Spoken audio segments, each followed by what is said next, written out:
Good morning. This is Monday with Friday, wishing for you a marvelous week ahead. This is my final episode for 2023. I'm taking a break for the holidays, but I'll be back sometime after the first week of January 2024.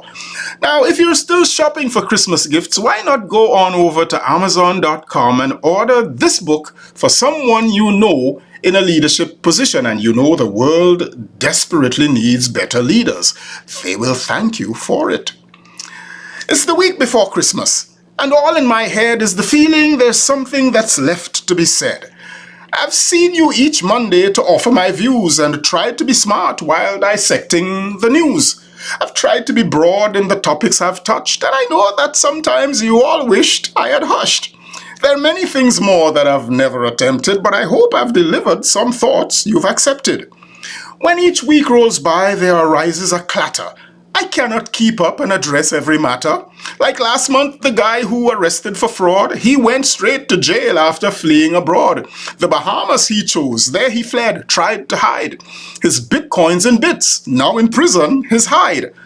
Who thinks that investing in crypto is smart when cryptic and crypt of that word are apart? And then there are crooks who are called politicians, creating such mischief in many decisions. In courts where misjustice should always be blind, are some jurists making misjustice unkind. And then there is Kevin McCarthy, resigning this month from the Congress so lean. He kissed the foul ring of his leader corrupt, and now Kevin is out, but the foul man is not. Just last week, a fellow whose name Giuliani was ordered to pay $100 million in money. He lied for the liar, yet would not stop lying, and yet foolish voters that fraud keep believing. And all these miscreants, encouraged by people who call themselves Christians beneath their white steeple, who, unlike the Jesus they say they do follow, wreak havoc and ill will upon every fellow. And here, the mass shootings proceed unabated. The guns we love more, while our children are hated. 600 shootings and more in this year. Republicans leave us to live here in fear. In all this, the season of peace comes again. We'll sing peace on earth as an empty refrain, while agony-laden cries sound round the world of suffering people all left in the cold. In Ukraine and Yemen, in Palestine, Israel, South Sudan, and Syria is bloodshed like hell. Guyana's not safe. Venezuela's Maduro. We'll hear of more violence elsewhere tomorrow. Now let us make clear at this Christmas time here that Jesus in Palestine lived strong and fair. He welcomed Samaritan, Syrian, and all who claimed all that land as their heritage tall. Now, why Netanyahu and others now there, through British and others' arrangements not fair, that improperly set up the stage for these fights with hatred and killing 8 decades of nights, think they have more rights to this land, they alone. The Palestine peoples deserve their own home that's free from apartheid and Israel's control. Until then, no justice like rivers shall roll. And now we have learned Netanyahu's been naughty, been propping up Hamas with very dark money. What sinister plot! I'm sure Biden's now sorry about that big hug that he gave to Sly Bibi. Now back to the US, a man we should all dread. He hates peace and loves retribution instead.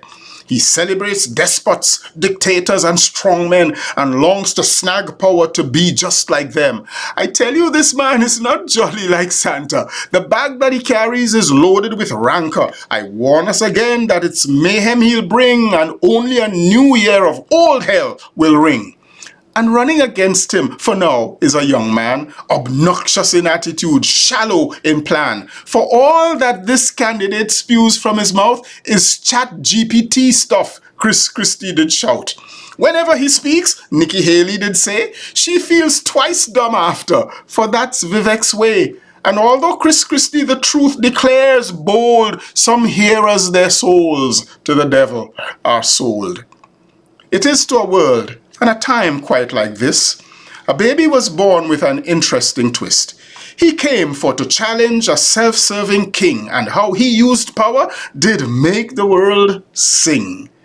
The test here, my friends, of the ones we elect, is if in all things they shall serve circumspect, and whether, like Jesus, they serve with their power, instead of with it they shall make the world sour.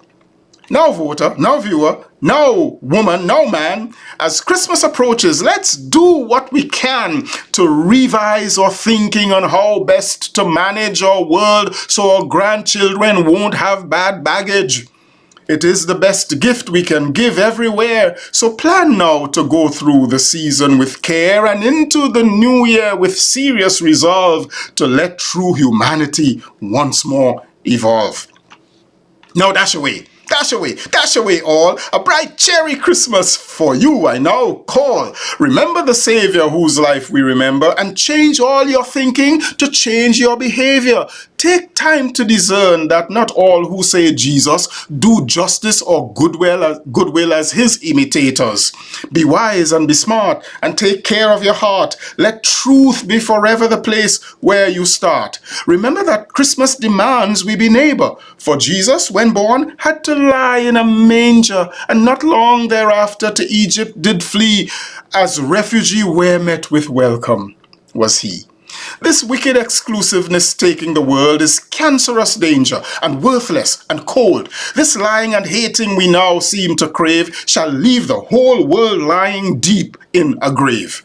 So once more and last time, I beg you, my friends, while all round the world danger strongly portends, this Christmas some radical change we must make. I pray we shall do it like Christ, for God's sake. I am Michael Friday, and your week just got better. I'll see you again next year. Happy Monday all the way to Friday and all the way to next Monday, and Merry Christmas and Happy Holidays.